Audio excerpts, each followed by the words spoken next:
요즘 오미크론이 대유행을 하고 있는데요. 그러다 보니까 주변에 사랑하는 사람들이 참 많이 확진이 되는 모습을 보게 됩니다. 이 자가진단 검사 키트에서 두 줄이 나오고 또 PCR에서 양성으로 확정이 되면은 참 마음이 무너지는 것 같은 그런 순간을 겪게 되는데요.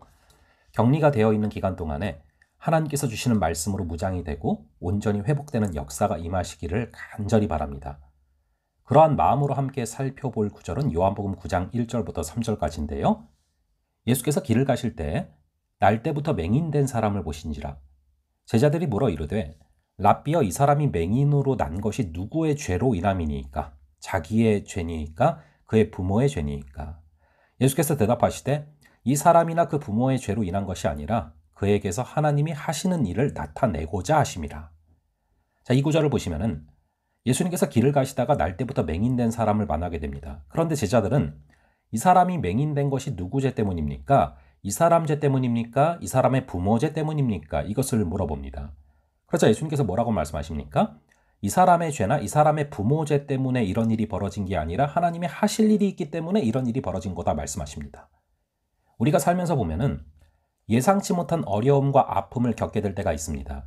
그럴 때 우리는 반사적으로 내가 도대체 무슨 죄를 지었길래 이런 일을 겪을까 생각하게 될 때가 많죠. 이 제자들이 그렇습니다.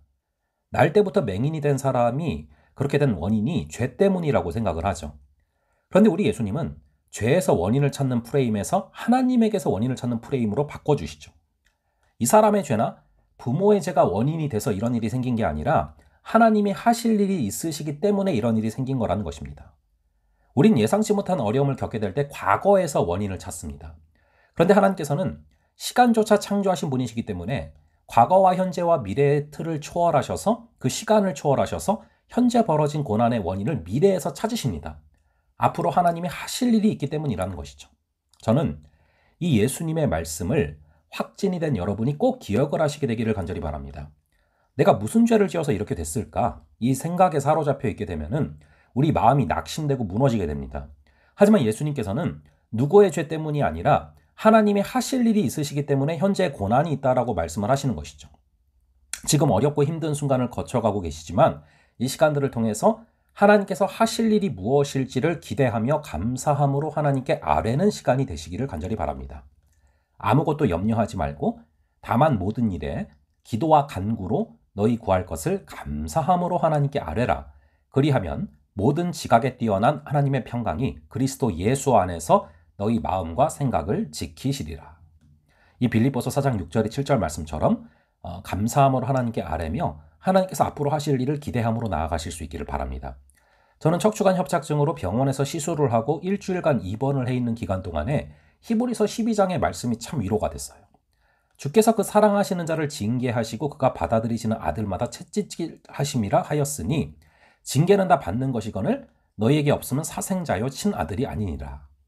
주님께서 사랑하시는 자를 징계하신다고 말씀하십니다. 오히려 징계가 없으면 친자식이 아니라고 말씀을 하시죠.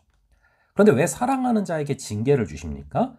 10절과 11절을 보시면은 그들은 잠시 자기의 뜻대로 우리를 징계하였거니와 오직 하나님은 우리의 유익을 위하여 그의 거룩하심에 참여하게 하시느니라. 무릇 징계가 당시에는 즐거워 보이지 않고 슬퍼 보이나 후에 그로 말미암아 연단받은 자들은 의와 평강의 열매를 맺느니라. 징계를 통하여서 거룩하심에 참여하게 된다는 겁니다. 징계를 통하여서 의와 평강의 열매를 맺게 된다는 것이죠. 저 역시 척추관 협착증으로 참 마음이 무거운, 또 무거워지는, 이렇게 어두워지는 그런 시간을 보냈지만 그게 계기가 돼서 콜라를 완전히 끊게 됐어요. 그리고 비만이 척추관 협착증에 좋지 않다고 해서 어느덧 17kg 감량을 하게 됐습니다. 징계가 당장에는 즐거워 보이지 않고 슬퍼 보이나 후에 의와 평강의 열매를 맺게 된 것이죠. 고난이 유익일 때가 있고요. 고난을 통해서 우리 힘으로는 맺을 수 없었던 성령의 열매를 맺게 하시는 것입니다. 확진이 돼서 쉽지 않은 시간을 보내는 동안에 거룩함에 참여하게 되고 의와 평강의 열매를 맺으시는 여러분 되시기를 간절히 바랍니다. 여호와여 주는 나의 찬송이시오니 나를 고치소서 그리하시면 내가 낫겠나이다. 나를 구원하소서 그리하시면 내가 구원을 얻으리이다. 이 예레미야 17장 14절의 말씀처럼 주님께서 고치시면 분명히 낫게 됩니다. 우리의 머리부터 발끝까지를 창조하신 분이시기에 우리의 어디가 아프고 어디가 문제인지를 누구보다 잘 아시는 분이십니다. 이 갤럭시가 고장나면은 삼성 서비스 센터로 가면 고칠 수 있고 아이폰이 고장나면은 애플로 가면 고칠 수 있는 것처럼 우리는 분명히 우리를 만드신 주님께 간구를 해야 고침을 받게 될 줄로 믿습니다. 물론 하나님께서는 일반 은총을 허락하시기 때문에 귀한 의료진들을 통해서 또 귀한 약들을 활용하셔서 우리가 고침받을 수 있도록 은총을 베푸시는 것입니다. 여호와의 말씀이니라 내가 너의 상처로부터 새살이 돋아나게 하여 너를 고쳐주리라. 여러분들이 약도 잘 드시고 면역력도 커지도록 밥도 잘 드시고 마음을 평안하게 먹고 주님께 치료해 주시기를 간구하시면 분명히 격리되어 있는 기간 동안 온전한 회복이 임하게 될 줄로 믿습니다. 마지막으로 시편 23편 4절을 보시면은요. 내가 사망의 음침한 골짜기로 다닐지라도 해를 두려워하지 않을 것은 주께서 나와 함께 하심이라. 주의 지팡이와 막대기가 나를 안위하시나이다. 우리는 사망의 음침한 골짜기로 다닐지라도 해를 두려워하지 않을 수 있는데 그 이유는 주께서 어떤 순간에도 나와 함께 하시기 때문입니다.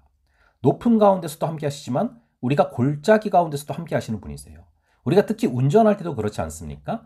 협곡 같은 좁은 길을 지나가고 그럴 때 이제 바로 왼쪽이 막 낭떠러지면 무섭잖아요. 근데 이 가드레일이 하나 딱 있으면 안전합니다. 떨어질 수가 없죠.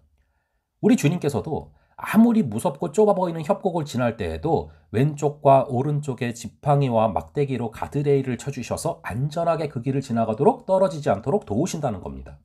그러한 주님의 은혜와 치유의 광선이 여러분에게 임하시기를 간절히 기도하겠습니다.